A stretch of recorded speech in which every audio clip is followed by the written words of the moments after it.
In today's video, I'm going to teach you how to download Lovable Clone. By the end, you'll have a complete copy of your cloned website downloaded to your computer, ready to explore or edit offline. Start by opening your web browser and searching for Lovable. Click through to the official site. Once you're on the homepage, look for the Login button and select it. On the sign-in screen, choose Continue with Email. When prompted, type in the email address associated with your Lovable account, then hit Continue. Next, enter your account password. Take a moment to double check for typos and make sure you're on a secure connection. When everything looks good, click Login to proceed. After signing in, you'll land on your Lovable dashboard. Find the cloned website project you previously created and click to open it. If you have multiple projects, use the names or thumbnails to identify the right one. Inside the project view, look for the GitHub icon and select it. This is how you'll export the project so you can download it. Choose Connect GitHub.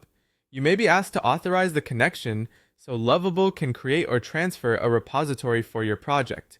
If a GitHub tab opens, confirm that you're logged into the correct GitHub account in your browser. When prompted to choose an organization, pick the account or organization where you want the repository to live.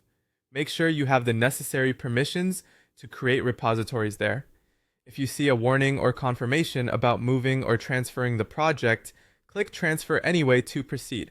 This tells Lovable to finalize the handoff to GitHub. Once the transfer completes, you'll see an option to view the repository.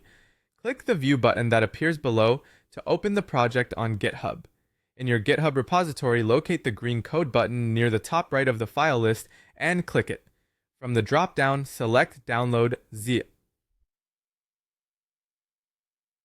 Your browser will start downloading a zip file containing all of the project files. When the download finishes, find the zip in your Downloads folder and extract it to a convenient location on your computer. You now have a full local copy of your Lovable clone. If anything doesn't appear, refresh the GitHub page or verify your permissions and try connecting again. That's it. You searched for Lovable, logged in, opened your clone project, connected GitHub, and downloaded the zip. Thanks for watching and enjoy exploring your project locally.